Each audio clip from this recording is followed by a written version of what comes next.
Hey guys, what's going on? Steven back again, and I'm back with another Walking Dead video. So this video is called The Governor We Never Saw in The Walking Dead. And the video is by Jerry's Takes.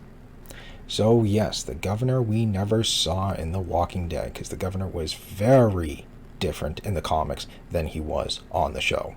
Not knocking, David Morrissey and stuff like that. He did a great job. He was an awesome governor and stuff like that. Even his own standalone 2 episodes that he did were great as well. I would still love to see, even if it's a mini-series of, like, pre-governor, like the governor handling the outbreak leading up to like the creation of Woodbury. I think that'd be really cool to see, and I think he would do an awesome job. Even if it's only 1 season, I'd still be down to, see the governor's pre-outbreak life leading up to Woodbury. I think that'd be awesome.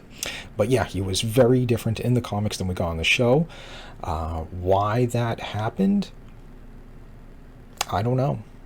I am not sure. I'm guessing, just guessing, maybe a few different reasons. Probably the showrunner change, because, Gimple was taking over. I don't remember exactly when, but I believe somewhere in season 3 is when Gimple took over. So I don't know if... Well, I don't know how things, run, like how much of the show is pre-written before they start filming. So maybe the previous showrunner already started writing the governor and already kind of like established his personality and stuff, and maybe it was too late to change. I don't know. I'm just guessing. Maybe another thing is because it was so dark, and the show was still obviously climbing in the viewers and stuff like that. I forget what it was around, during the governor's time, maybe 5-6 million viewers at the time. So maybe if they went full dark, maybe there would have been some challenges from like what's it called, like the people who regulate like TV shows and stuff like that. Like The Walking Dead wasn't able to do any swearing, until much later on in the seasons. I think in what was it, I think like season 9, I think there was like 1 F-bomb. I think season 10 had an F-bomb, I think, and then season 11 I believe had 3 F-bombs. I think Mercer did one. Negan definitely did one near the end of the season when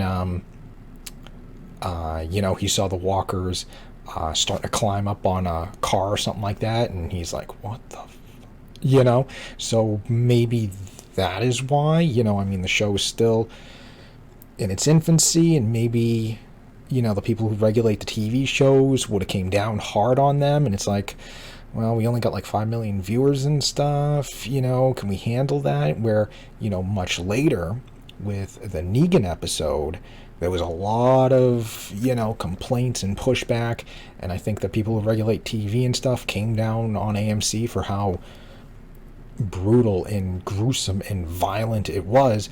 But the show was 17-18 million viewers for that episode, so kind of had like the backing, like, you can't be airing stuff like this was way too gruesome. Yeah, well, you know what, we're the biggest show on TV right now. It is what it is.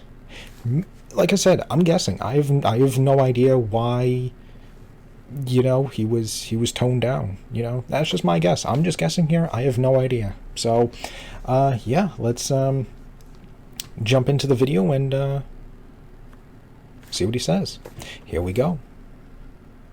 When people talk about the governor in The Walking Dead, most think of David Morrissey's smooth-talking leader. The guy who could share a drink with you one minute and put a bullet in your head the next. But if you've only seen the show, you've met the PG-13 version. Because the governor in the comics was something else entirely. Cutting off Rick's hand and stuff like that. No tragic backstory to make you feel bad for him. Just pure, unfiltered sadism from the very beginning. Today, I'm pulling back the curtain on one of the most infamous villains in The Walking Dead. A man so vicious that AMC cut, rewrote, or completely avoided some of his darkest moments. We're talking amputations, torture scenes that would have never made it past network censors, and an ending that hits just way harder than what we saw on TV. And I think that's also why they totally different villain. Let's dive in. Didn't cut off Rick's hand for anyone who hasn't.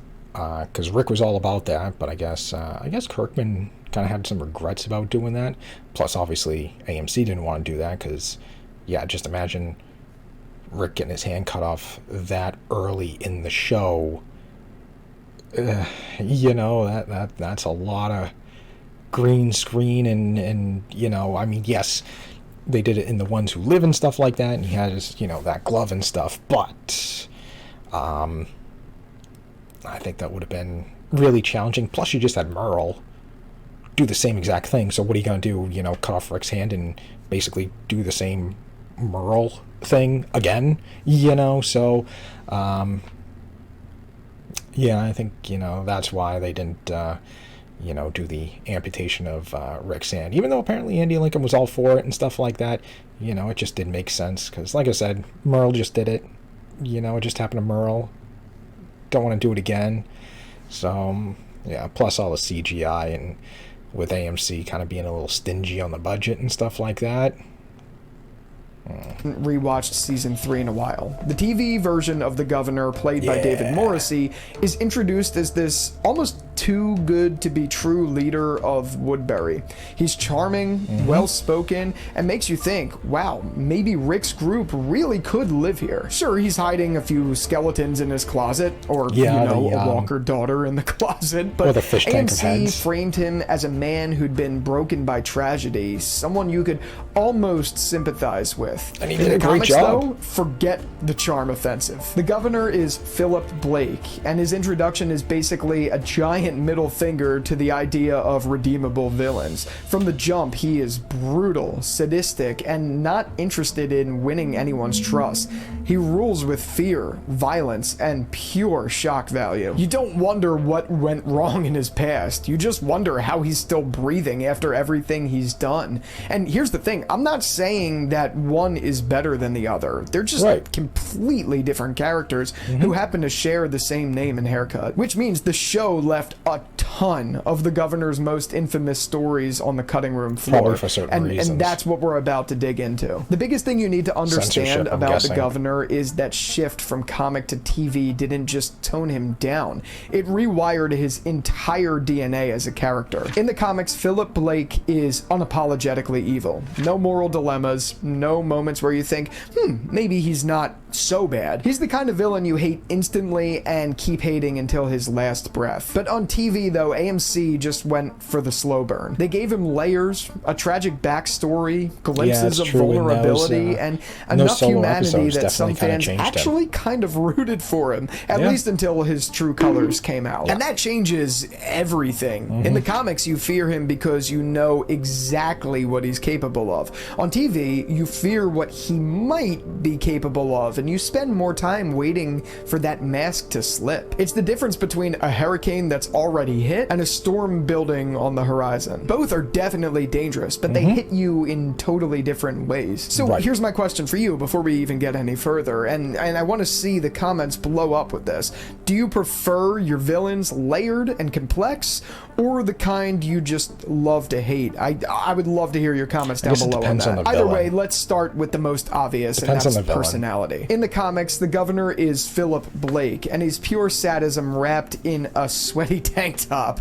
He's unpredictably cruel and thrives on making people suffer, not just physically, but mentally too. There's no charm campaign, no shaking hands and kissing babies.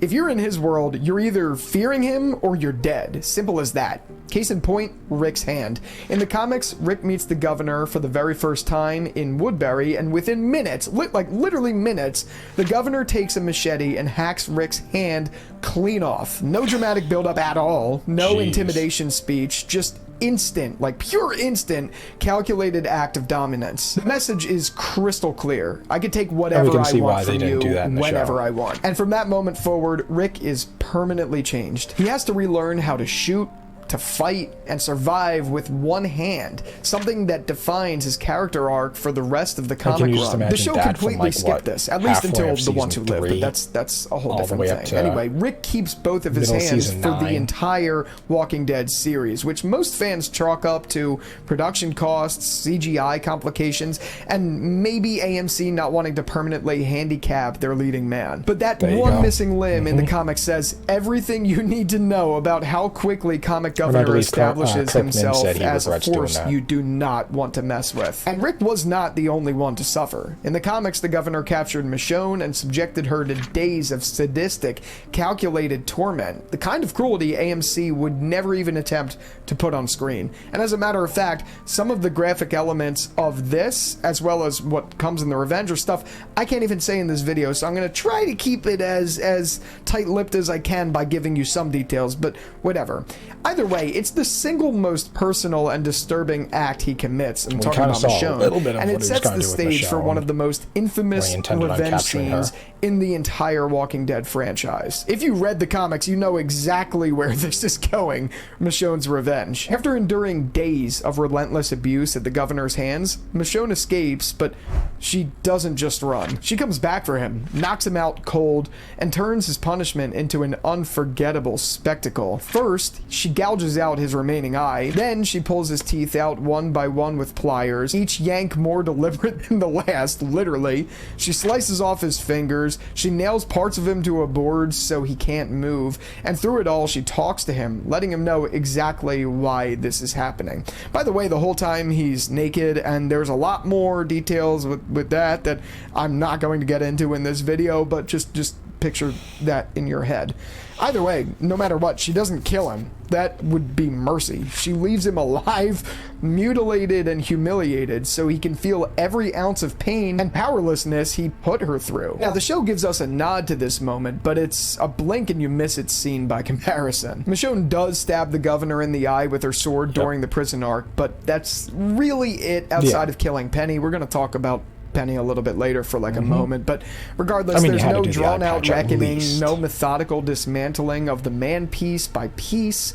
The TV version just treats it as one quick beat before moving the plot along, whereas the comics drags you through every second until you're almost as exhausted as the characters. And you know, probably why they were able to get away with that with Negan and stuff like that, because it wasn't, while yes, it was extremely brutal and violent, it was only like for 5 minutes, around there, maybe 4 or 5 minutes of actual that specific scene. You know, Abraham's wasn't bad, but Glenn's was much worse, and his was only lasting like what, 3-4 minutes of actual scene playing out, where, you know, this could have gone on for a lot longer, you know, maybe 10, 15, who knows how long, you know, something like this could have lasted on screen. So, and honestly, it's something that you didn't even want to look at. I'm not one of those people who likes like gory stuff, so yeah, that one really stuck with me, I'm not gonna lie. And Michonne's revenge isn't the only time the governor turns violence into a spectacle. In Woodbury, he stages gladiator matches that pit human survivors against each other, surrounded by chained walkers snapping at them from the sidelines. This isn't training, and it isn't about justice. It's literally just entertainment, pure and simple, with the whole community cheering like it's fight night. The TV version does keep the crowd and the arena, but tones it way down. Fighters go up against toothless walkers, and the danger just feels more like a bar brawl than a death match. The moral horror of humans killing each other for sport with walkers as props never makes it to the screen. That's really the difference. In the comics, violence isn't just part of the world, it's theater. In the show, it's just an action beat. On the page, the governor's leadership style is simple: obey or die. There's no council, no votes, no pretending everyone has a say. He runs Woodbury like a warlord runs a compound. Loyalty is enforced at gunpoint, and fear is the glue that holds everything together. If you cross him, you don't just get exiled, you disappear. That's why the gladiator pits and public punishments work. They're not just entertainment, they're reminders of who's in control. His origin, which we eventually get in the Rise of the Governor novel trilogy, makes this all even darker. In that backstory, Philip Blake isn't born a monster. He starts as a regular guy just trying to survive with his daughter Penny, his brother Brian, and a few friends, but over time, tragedy and loss twist him into something unrecognizable. Now see, that's what I'd like to see the kicker. In the novel's TV. Twist ending, the man we've been following the whole time, Philip, actually dies, and his brother Brian takes over his identity. That means the governor that we meet in the comics is Brian Blake, wearing Philip Make's name like a mask. He becomes even more dangerous because his entire existence is a lie layered on top of brutality. And yes, I do realize I just said Make instead of Blake. I don't have an excuse for that one. The show just doesn't adapt any of this. AMC's The Governor is Philip Blake still, but his past is mostly a mystery. And we find out that the governor, and yeah, I know that may be attributed to the timing of when these books get released, but just the books have just so much more depth when it comes to this. In the show, we get a couple flashbacks of him before Woodbury, broken by the loss of his wife, and the Walker version of his daughter Penny, but that's it. No brother, no identity swap, no nothing crazy like that. It misses that slow spiral into tyranny. Instead, the TV governor rules with a veneer of civility. For a long time, the people of Woodbury believe they're living in a safe, well-run community with a protective leader. His darker side stays hidden from them until much later, and even then, there's a hint of maybe he's trying to do the right thing once. That's the biggest gap between these two portrayals. Comic governor never cared about looking good. He only cared about staying in power, but TV governor cared a lot about looking good right up until the moment he didn't. If the governor's introduction in the comics is pure shock and brutality, his exit is absolute chaos. The final prison assault is one of the bloodiest, most devastating moments in the entire series. And they probably did it because of Negan. I mean, if you have the governor coming on and doing all the brutality stuff that he did when we first meet him, like cutting off Rick's hand, I don't know if that would pull away from Negan, because that's what Negan did the first time we met him, was enact brutal violence against our characters. So I think maybe that could also be another reason why, because you don't want to keep, well, this guy just did acts, brutal acts of violence as soon as we met him, and now this one here is doing the same exact thing, I don't know. Once again, I'm just guessing. TV version look almost restrained. In the comics, the governor rolls up to the prison with a small army and heavy weaponry. The attack is relentless. Gunfire ripping through the fences, walkers flooding in through the breaches, and yeah, I know some of this sounds a lot like the TV show, but in the middle of the firefight is where things get really crazy, because Lori is running with baby Judith in her arms when a bullet from Lily Call's rifle hits her. Both Lori and Judith are killed instantly. The baby's lifeless body falling from her mother's arms is just, it's horrifying. It's a death that completely shatters Lily, who never wanted any of this.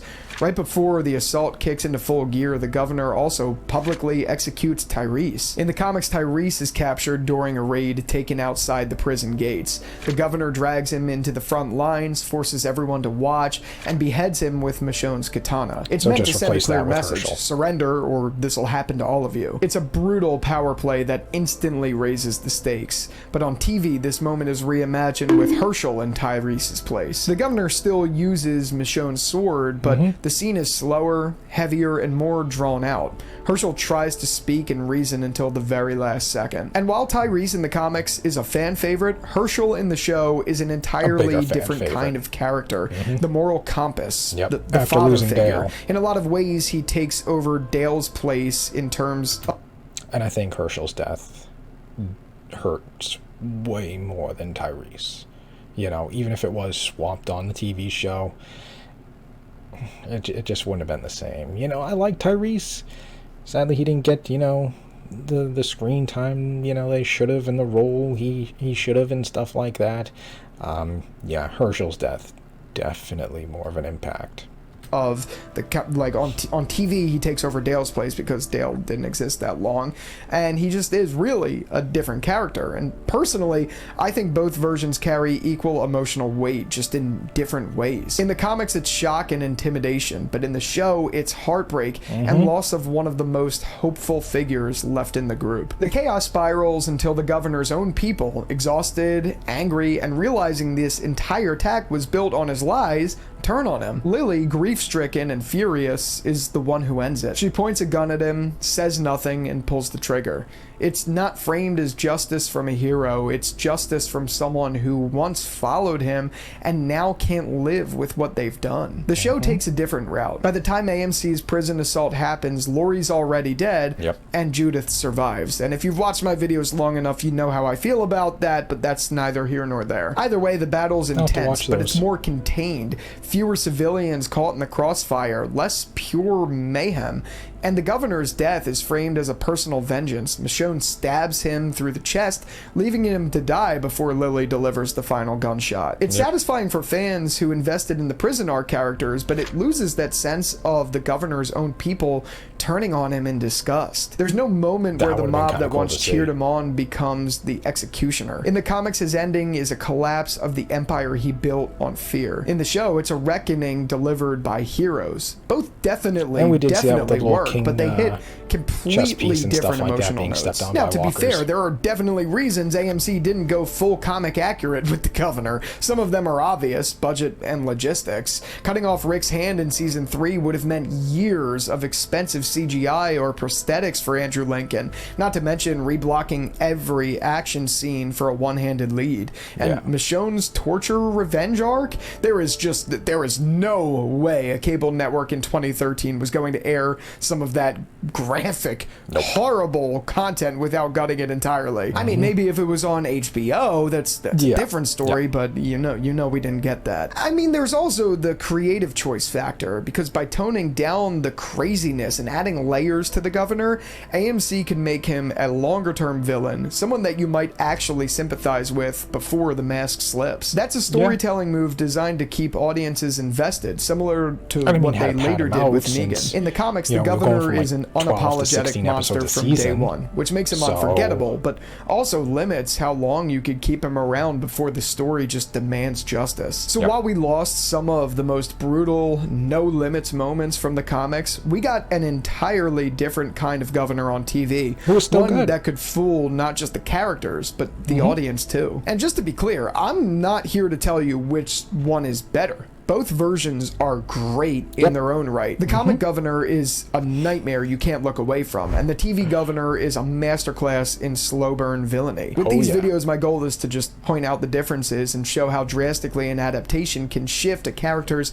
entire identity. So at the end of the day, the governor in the comics and the governor in the show share little more than a name and a haircut. And honestly, that's what makes this comparison so interesting. Both versions work, but for completely different reasons. The comic version hits you like a sucker punch, fast, brutal, and unforgettable. But the TV version lures you in, lets you think you've got him figured out, and then yanks the floor out right from under you. Same name, totally different villain.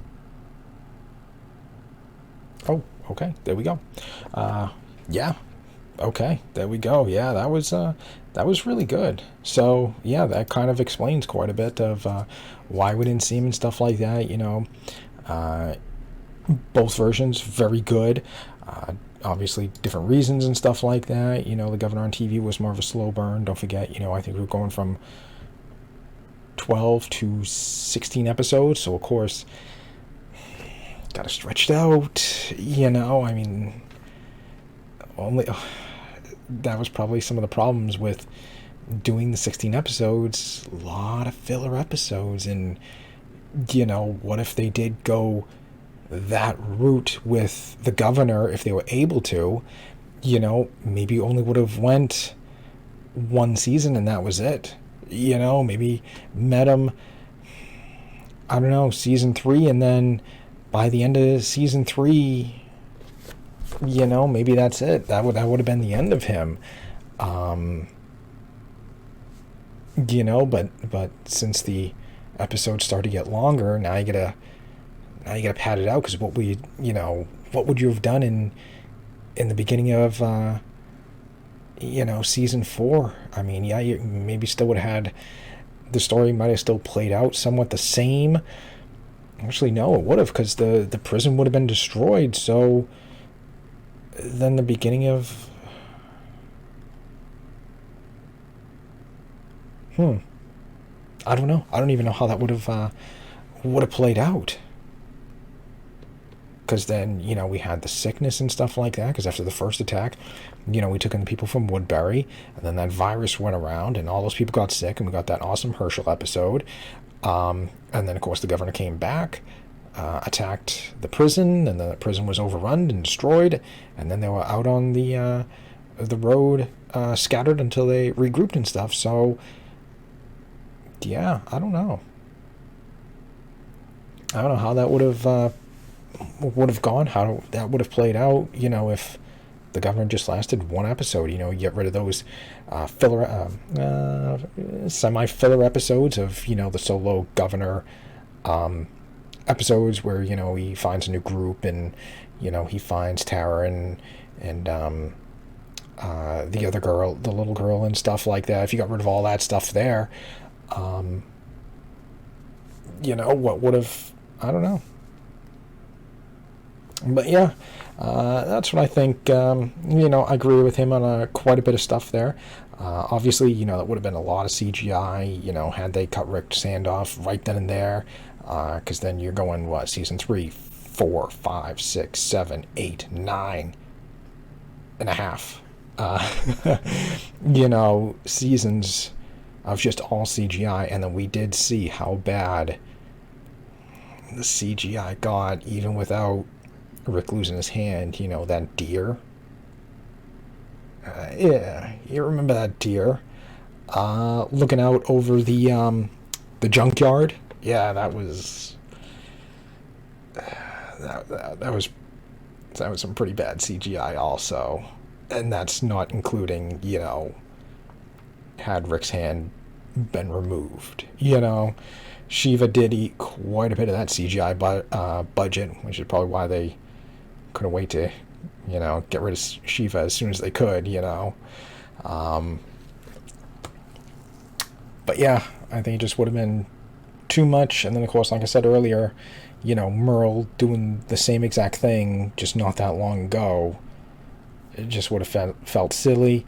And then, of course, having two villains doing brutal acts of violence as soon as you meet them, yeah, that probably would have been like, really? This guy's doing the same exact thing as like what the governor did? The governor came in and cut Rick's hand off as soon as we met him, and now here's Negan, who's just bashing in, Abraham and Glenn's heads right as soon as we meet him.